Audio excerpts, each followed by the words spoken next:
137th lesson. After an hour's walking and an hour's culture, I felt hungry. I looked in vain for an English restaurant, but there wasn't one in sight. I could have eaten pizza, crepe, hamburgers, but no English food. So I went into a pub and had a pint of beer and a sandwich. Then I continued my explorations. One thing struck me. The theatres and cinemas were all cheaper than at home. A good seat in a theatre was about £10. I made up my mind to go and see a play before leaving.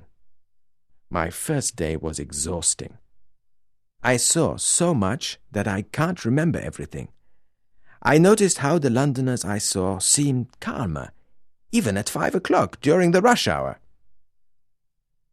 Another thing that impressed me was the number of parks. St. James, Hyde Park, Green Park. And you were allowed to walk on the grass. I went to Speaker's Corner and listened to somebody talking about immigration. He said the country was full of foreigners. So I went away quietly.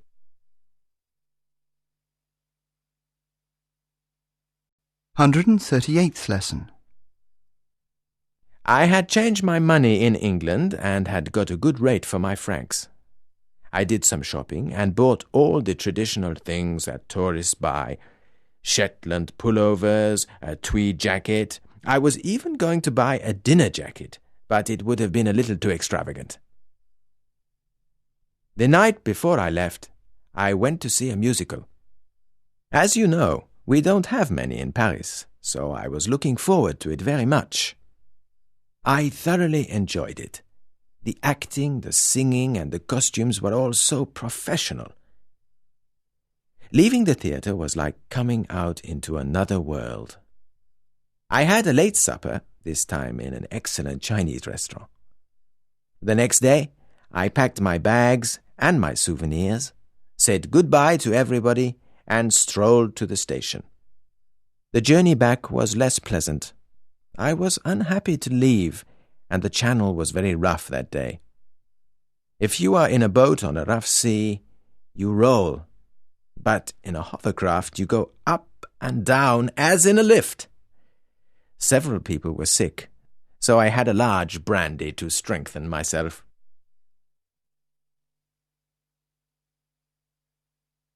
(139th lesson).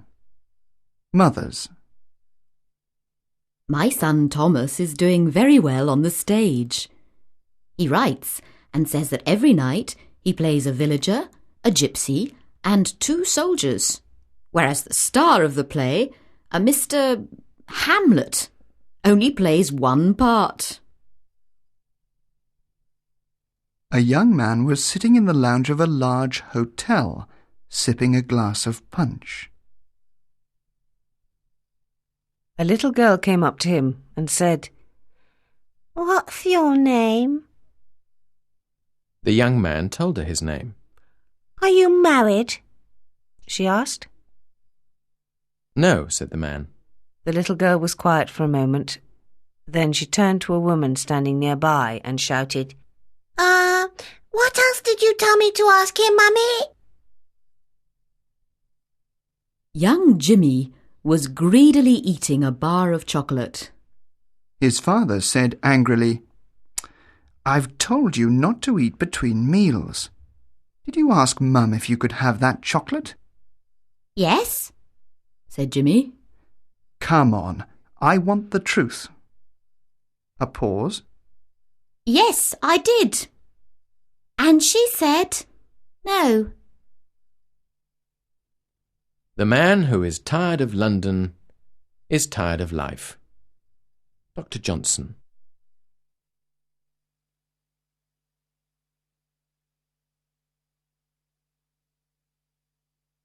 (140th lesson). Revision and notes. No recording for this lesson.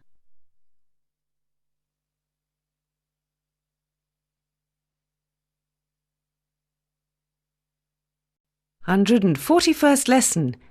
Do you remember? Ask him if you can borrow the lawnmower. I did, and he said no. He told me that he needed it today. What could I say? You could have said that the grass needed cutting. Well, never mind.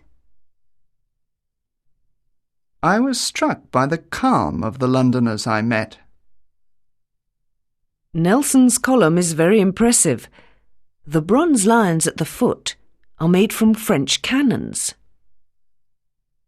I like paintings, and the paintings in the National Gallery were marvellous.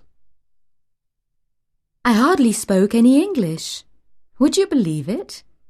Everyone I met was French. He said he couldn't wait. He had an urgent appointment and had to leave. She must have left, because her car isn't in the garage. If we had thought of it earlier, you could have come with us. He might have come while I was out, but he would have left a message.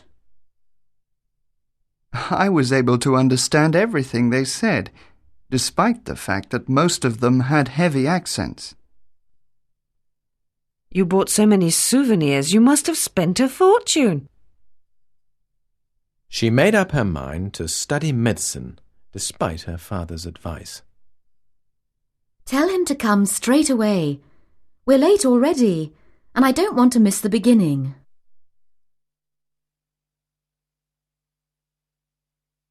(142nd lesson). English or American? It was either Oscar Wilde or George Bernard Shaw who said that England and America are divided by the same language. Whoever it was ought to have said, American and English are two similar languages. An Englishman can feel more disorientated in the United States than a Frenchman or a German. For example, he will be told he's walking on a sidewalk instead of a pavement. To go up to the 3rd floor of his hotel, he takes the elevator and not the lift. If he wishes to travel around New York, he must take the subway and not the underground. Whereas in London, the subway is a passage under a busy street. He must never ask for the toilet, but always the bathroom or the restroom. In some public places, he might even hear it called the comfort station. To wash his hands, he opens a faucet instead of turning on a tap. Thanks to the television, however, many English people, and especially teenagers, are familiar with these words. Spelling, too, is different, thanks to a New York teacher called Noah Webster. In 1828, he published his American Dictionary of the English Language. Not all his reforms were adopted, but certain spellings were accepted and exist today. English words that end in our, e.g. neighbour, favour, honour, are written without the U in American. And words that end in re, theatre, centre, are written as they are pronounced, i.e. theatre, theater, centre, center, in American.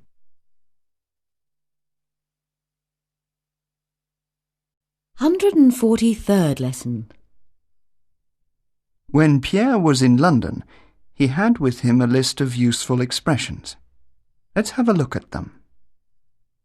I beg your pardon? I'm sorry. Please excuse me. I wonder if you could help me. Could you tell me... Would you repeat that, please? Thank you. I'm very grateful. That's very kind of you. Would you mind... Is this seat taken? May I sit down? It doesn't matter. It's not important. I don't mind. Of course. Of course not. I'm delighted to meet you. Give my regards to your wife. What a pity. I'm afraid I won't be able to come. I'd love to. Did you have a good trip? How was the crossing?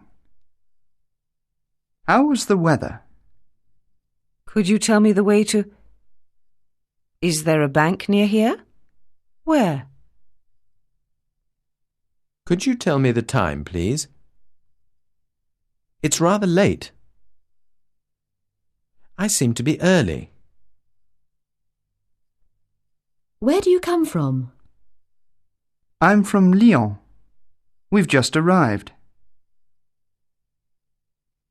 Do you know a good restaurant? There might be one in Oxford Street.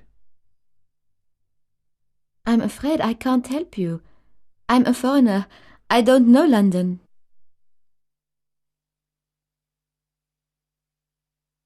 (144th lesson). In a bank. I'd like to change some money. What is the rate today? £20 in £5 notes and 10 in £1 notes.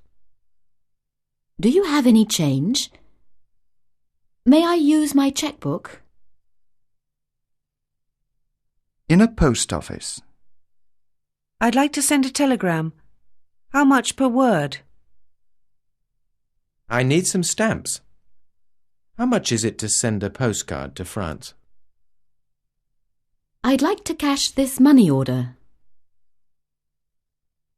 At the hotel. I'd like a single room, please. Oh, you only have a double left? Does the room have a shower and a toilet? If anyone calls while I'm out, could you take a message?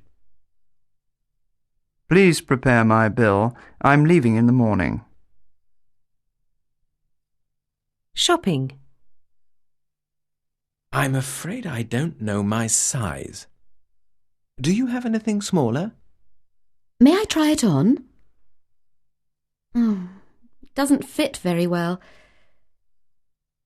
It doesn't suit me. I'll think it over. It's a little too expensive. I'll come back later.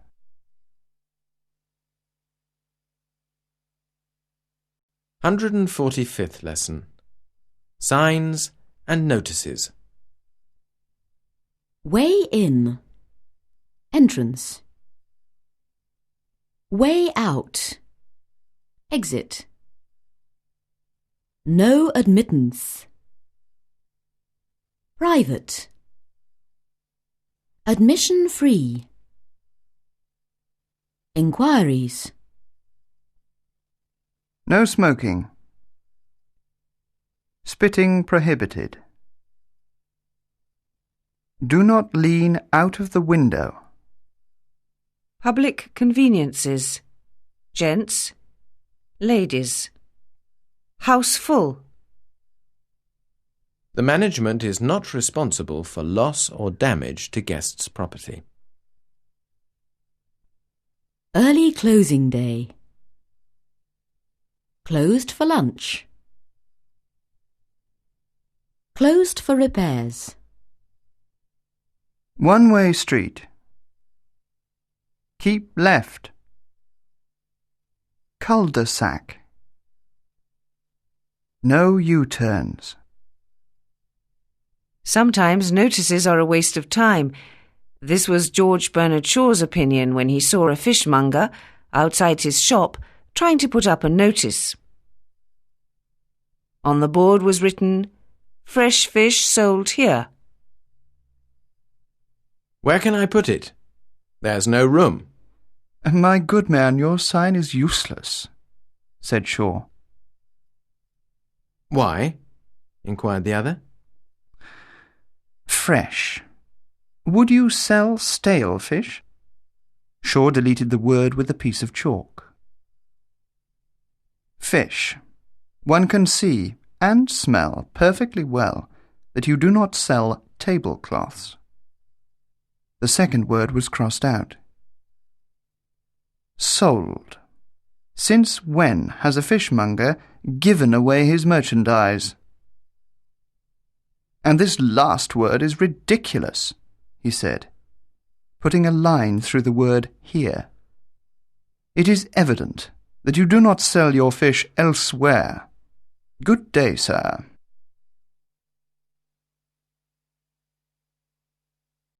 "146th lesson. Our last lesson. You have reached the last lesson, but not the end. You can congratulate yourself because the bulk of the work has been completed. From now on, it'll be plain sailing. Of course, you cannot expect to speak like an Englishman after only a few months of part-time study.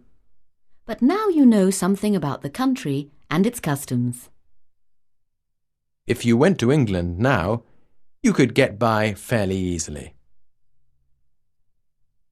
But remember the motto of the méthode assimile, daily practice. So, don't let this book collect dust at the back of a shelf. Pick it up from time to time and read a paragraph or an anecdote. Repeat them out loud. Then do the second wave lesson. Learn the irregular verbs. In short, keep in touch. By reading the newspapers, listening to records and the radio, by taking every opportunity to speak, and by not being afraid of making mistakes, you will feel the language and use it naturally. We hope you've enjoyed using this method and that you'll enjoy speaking English painlessly.